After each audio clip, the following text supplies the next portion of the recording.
नमस्कार, आर्थिक times news में आपका स्वागत है। बाबू जगजीवन राम के जीवन और योगदान को लेकर कलकत्ता यूनिवर्सिटी के सीनेट हॉल में एक सेमिनार का आयोजन किया गया। इस अवसर पर प्रोफेसर हितेंद्र के पटेल, माननीय उपाचार्य सहित अनेक विशिष्ट अतिथिगण एवं अनेक छात्र छात्राएं उपस्थित थे। आइए जानते हैं इस मौके पर किसने क्या कहा।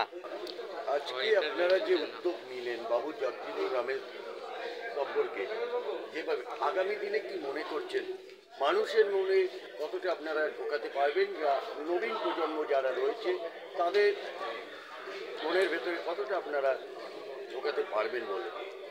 এটা আমাদের প্রথম পদক্ষেপ। বাবু জগজীবন রামের যে লেকচার সিরিজ, এটা প্রথম, এবং এই বিষয়ে বললেন প্রফেসর হিতেন্দ্র কুমার প্যাটেল, যিনি এই বিষয়ে বিশেষজ্ঞ। আমরা আগামী দিনে আরও বেশি বিশেষজ্ঞদের আনার চেষ্টা করব এই বিষয়ে আলোচনা এবং চর্চার জন্য। এবং আজকে আমরা ভীষণ পরিমাণে যারা রিসার্চ স্কলার, যারা স্টুডেন্ট, তারা এসেছে, তারা শুনেছে। এটা একটা বলতে পারেন সেতু বন্ধনের কাজ। অর্থাৎ এই আলোচনার মধ্যে দিয়ে যারা গবেষণা আগামী দিনে করবে এবং এই বিষয়ে চর্চা করবে, বাবু জগজীবন রাম সম্পর্কে চর্চা আরও বেশি হওয়া দরকার। এবং যেটা আমি বলার সময় অনেক জায়গায় বলি যে কলকাতা বাবু জগজীবনের কাছে সব থেকে আপন শহর ছিল। এটাকেই তিনি সব থেকে বেশি পছন্দ করতেন, কলকাতাকে। সুতরাং কলকাতাতে আরও বেশি চর্চা আমাদের মনে হয় দরকার। এবং এটা কলকাতা বিশ্ববিদ্যালয় বাবু জগজীবন রাম চেয়ারের সহযোগিতায়, উদ্যোগে এটা আমরা করতে পেরেছি প্রথম লেকচার সিরিজ। আগামী দিনেও এটাকে আমরা কন্টিনিউ করতে চাইছি। এই চর্চাটা যত বেশি চর্চা হবে, যত বেশি আলোচনা হবে, যত বেশি লেখালেখি হবে, তত বেশি আমরা জানতে পারবো বাবু জগজীবন রামকে। কেন বাবু জগজীবন রাম এর যে সময়কাল, উনি দুটো দিকে, এক হচ্ছে একদিকে ফ্রিডম ফাইটার এবং আর একদিকে ভারত নির্মাণের কারিগর বলা যায়। উনি শুধুমাত্র যে দলিতদের কথা ভাবছেন তা না, উনি শ্রমিকদের কথা ভেবেছেন, উনি ক্ষেত মজুরদের কথা ভেবেছেন। সুতরাং এই যে জায়গা, উনি এমন ভাবে সমাজকে চেয়েছিলেন যে সমাজে বিভেদ থাকবে না, বিভেদহীন সমাজ। এবং আর একটা বিষয় খুব আপনাদের বলি যে ওনার যে জন্মদিনকে আমরা সমতা দিবস হিসেবে পালন করি। অর্থাৎ হচ্ছে আমাদের সমাজে বিভেদ থাকবে না, সমতা। অর্থাৎ ও শিডিউল কাস্ট, ও দলিত, ও হরিজন, এটা কেন থাকবে? আমরা তো মানুষই আমাদের পরিচয়।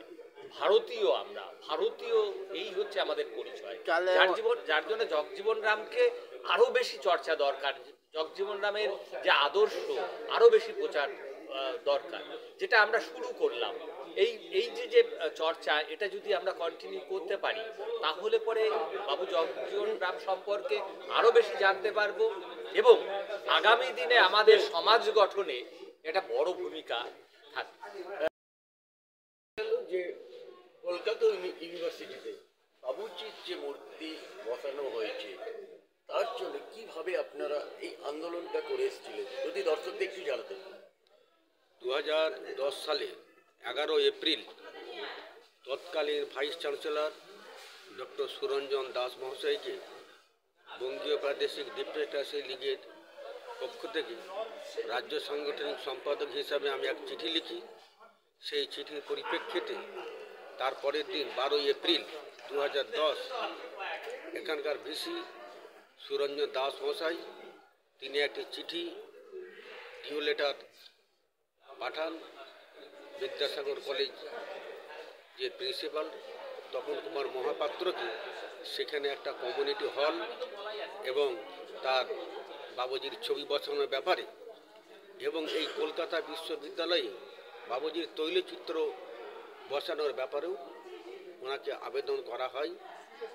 এবং বলতে গেলে যে সুরঞ্জন দাস মহাশয়ের চেষ্টায়, এবং সেই সময় মীরা কুমার ছিলেন, যিনি দিল্লির স্পিকার, তার সঙ্গে সুরঞ্জন দাস মহাশয় যোগাযোগ করে 2012 সালে এই কলকাতা বিশ্ববিদ্যালয়ে বাবু জগজীবন রামের তৈলচিত্র স্থাপিত হয়, যেখানে উপস্থিত ছিলেন তৎকালীন ইউজিসি গ্র্যান্ড কমিশনের চেয়ারম্যান বেদপ্রকাশ মহাশয়, এখানকার যিনি পশ্চিমবঙ্গের বিধানসভার স্পিকার বিমান বন্দ্যোপাধ্যায়, তৎকালীন শিক্ষামন্ত্রী ব্রাত্য বসু, আমাদের বঙ্গীয় প্রাদেশিক দিব্যাঙ্গের লীগের সভাপতি রবীন্দ্রনাথ দাস মহাশয়, এবং তার উপর উপস্থিত ছিলেন আমাদের সেই সময় কেন্দ্রীয় সরকারের বা ভারতের যে স্পিকার মীরা কুমার। তাদেরই উপস্থিতিতে এই বাবু জগজীবন রামের যে মূর্তি এই দ্বারভাঙা হলে, যে ঐতিহাসিক যে কলকাতা বিশ্ববিদ্যালয়ের যে একটা হল, সেই হলে স্থাপিত হয়। সেমিনারে কে কে উপস্থিত ছিলেন? আজকে যা সেমিনার হলো, কে কে এসেছিল?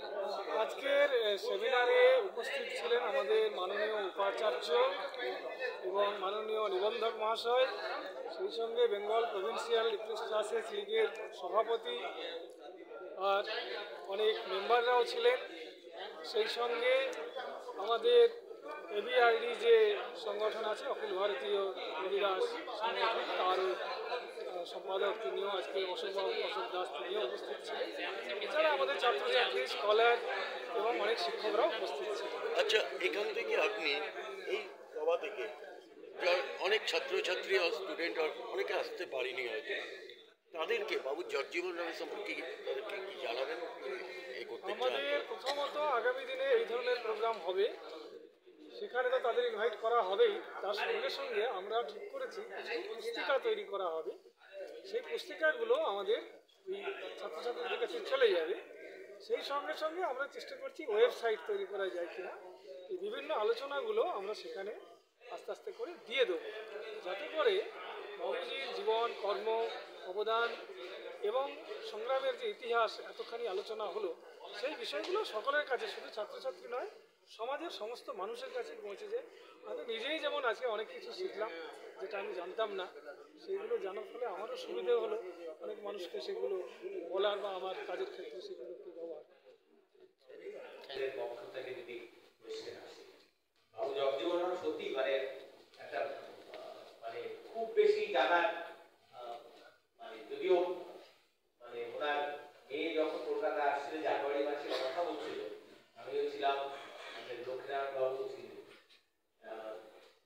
মীরা কুমার বলতেন যে বাবা সবসময় কলকাতার কথা বলতেন, আর কলকাতাতেই ওনার মানে কি Calcutta, and the city which actually shaped the political idea, political personality of Jagjeevan Ram, if I may say so. So Calcutta and Jagjeevan Ram had a very close association. I will speak about that. And I think this should be the starting point of any discussion on Jagjeevan. I am aware that not much is available.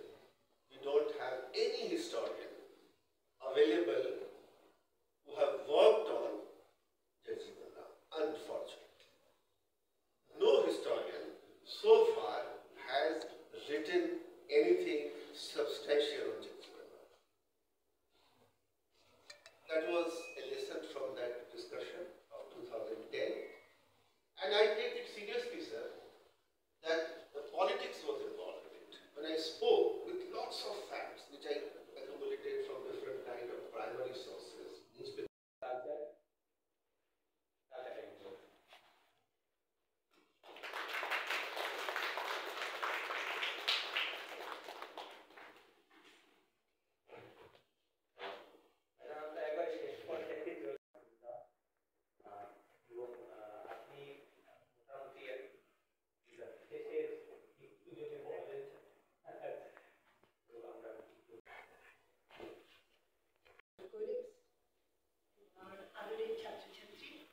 সবাইকে আমি আমার উষ্ণ অভিনন্দন জানাই।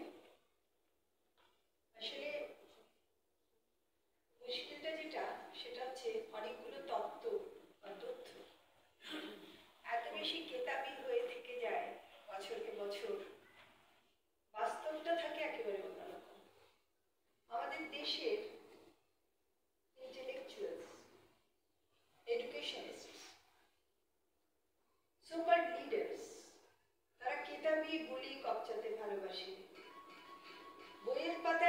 লেখা আছে সেগুলো বাস্তবে কতটা প্রযুক্ত হলো সেটা নিয়ে তাদের মাথা ব্যথাটা একটু কম।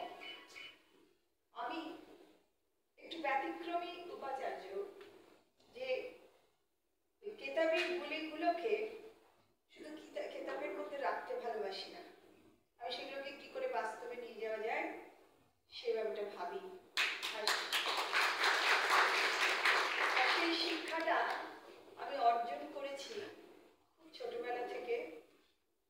আমার মা, আমার বাবা, যারা আমার সামনে স্বামী বিবেকানন্দ, নেতাজি, মাস্টার সূর্য সেন, প্রীতিলতা ওয়াদ্দেদার, এদের জীবনী ছোটবেলা থেকে পড়িয়েছি।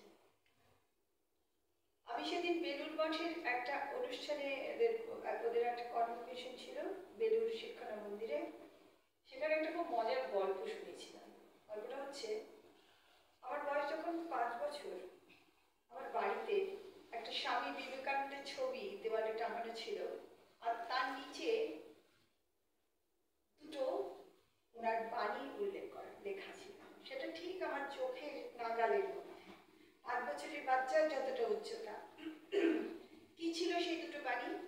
একটা বাণী ছিল, জীবে প্রেম করে যেই জন সেই জন সেবিছে ঈশ্বর।